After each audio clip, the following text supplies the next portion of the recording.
Welcome back to Post Time. I'm Heather Vitale. Dr. Patty Hogan is a world-renowned equine veterinarian. While she's changed the lives of many different breeds, Dr. Hogan specializes in standardbred and thoroughbred racehorses, and she's had some pretty famous clients. A horse named Smarty Jones came to her with an injury that could have been devastating. The horse's swollen head and eye looked terrible, but Dr. Hogan was able to save his eye, and well, he went on to win the 2004 Kentucky Derby. Possibly her most famous standardbred patient is Always Be Mickey. Dr. Hogan repaired not one, but two different fractured legs, and that pacer went on to become the fastest standardbred in harness racing history, taking a mark of 1:46 just last year. So, needless to say, I was pretty excited when Dr. Hogan, whose clinic is located at Fairwinds Farm, a beautiful 140-acre standardbred breeding farm in New Jersey, gave fans and horse lovers a behind-the-scenes look of the Hogan Equine Clinic and a personalized tour from the vet herself. I'm Dr. Hogan. This is my surgical boutique. That's what I like to call it. I just wanted to give you a tour and see what goes on in here. I'm sure when you drive by here every day, you don't realize what happens inside the walls of this place. But we actually see over almost 3,000 horses a year up this driveway that come from all over, primarily New York, Delaware, Pennsylvania, New Jersey, of course. I get horses from Virginia, a horse that came from Saratoga this morning, from Pocono Downs this morning, and horses from Florida. So this location, within 3 hours, there's actually 17 racetracks. It's hard to believe. But I grew up in Edison, and very suburban, and I thought, I can't wait to get out of this state. There's no horses here. Yeah. And I was so wrong that this is really the primo place to be if you wanted to do racetrack type of work. So I'm actually a surgeon, and primarily all I work on is racehorses. So 99% of my caseload is either a standardbred or a thoroughbred racehorse. And the problems that they usually run into are problems with their legs, because they're athletes, or their airway, because they're athletes. So most of what I do is arthroscopy, fracture repair, or upper airway surgery. So I'm just going to give you a little glimpse. We're going to talk a little bit here, and I'm going to show you the surgery room, and then we're going to actually meet a few of my patients that are in the barn, and let you see what's going on with that. So one of the things I want to show you is this is actually an x-ray machine, and we've come a long way. I don't know if any of you can remember when x-rays used to be like the developer. You'd go into a dark room and develop film. Now, I can actually remember those days. But this is called digital radiography, and it's fantastic because I can take x-rays without any cords. So I can go around a horse, 1,000-pound horse that wants to kick you and get out of the way, and I don't have all these cords around. And also I can email through wireless these pictures to another expert, or colleagues in the field can take a picture through their iPhone of a picture, stall side, and send it to me and ask for advice, or do they need something else. So it's really, really helped us do a much, much better job at critical care and emergency care, because point of contact is right there that you can email or digitally communicate with somebody all over the world. Also in her examination room, she talked about using an endoscope, about the ultrasound machine, and even a little about equine dentistry. Next up, we got to see where the magic happens. Yep, the surgery room. I just wanted to show you how big the table is. And you'll be surprised to know that I'm the only doctor here, and my staff is made up of 6 people. Only one is a guy, and he's not a very brawny guy. The rest are women. They're like 120 pounds.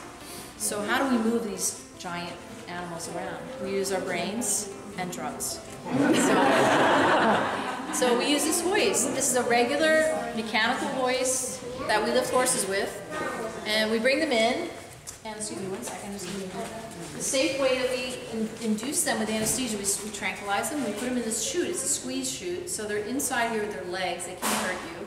And then we give them a drug so that they kind of fall asleep, go down to the ground, and we open the chute up, they lay on their side.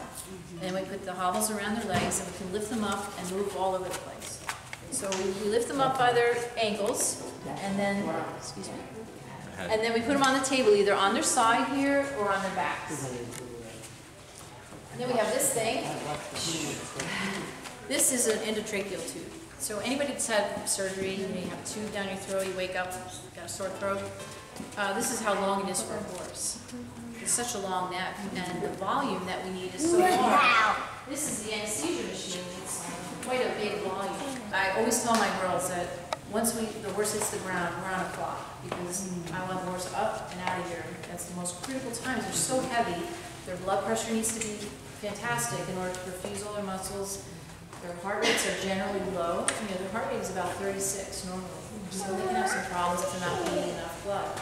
After a little education about vital signs, laser surgery, and the padded recovery room, it was off to the stall area to meet some of Dr. Hogan's patients getting some personalized care.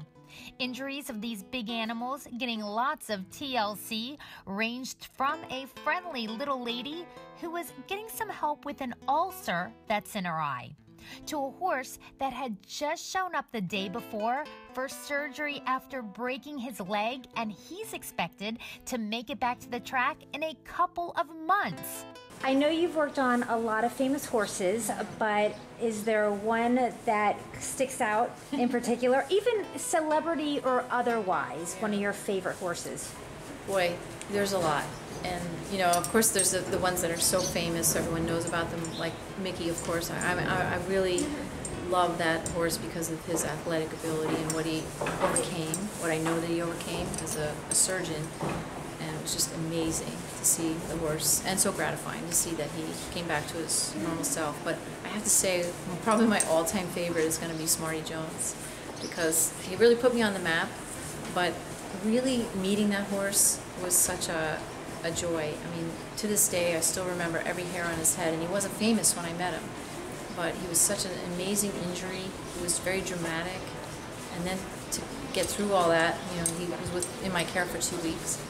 Then, you know, the year later, he just exploded on the scene and then did so well, and to be on that ride with him, you know, we went to the races, and it was really, really amazing. So I think that he's probably my all-time favorite. I just want to comment about today, how incredible the tour was. And this was your idea, I guess, to let people see the inside world of Dr. Patty Hogan. Well, yes, I love what I do, and you know, we really want to show the public how important open space is, particularly in New Jersey with the struggles that New Jersey's having with their farms and everything. But it just really is gratifying to do what we do every day and then show people how great it is. And so it's just to give them a glimpse of what goes on in today's veterinary world, and that this little surgery boutique, we handle over 3,000 horses a year that come in and out of the driveway, and it's just really a great thing. Just like she was as a kid, Dr. Hogan continues to be that horse-crazy girl with an ultimate passion for those four-legged animals. The famous vet is a big supporter of many racehorse retirement organizations, as well as the Harness Horse Youth Foundation. And if you're on Twitter, you gotta give her a follow at Hogan Equine for some informative, educational, and very funny tweets.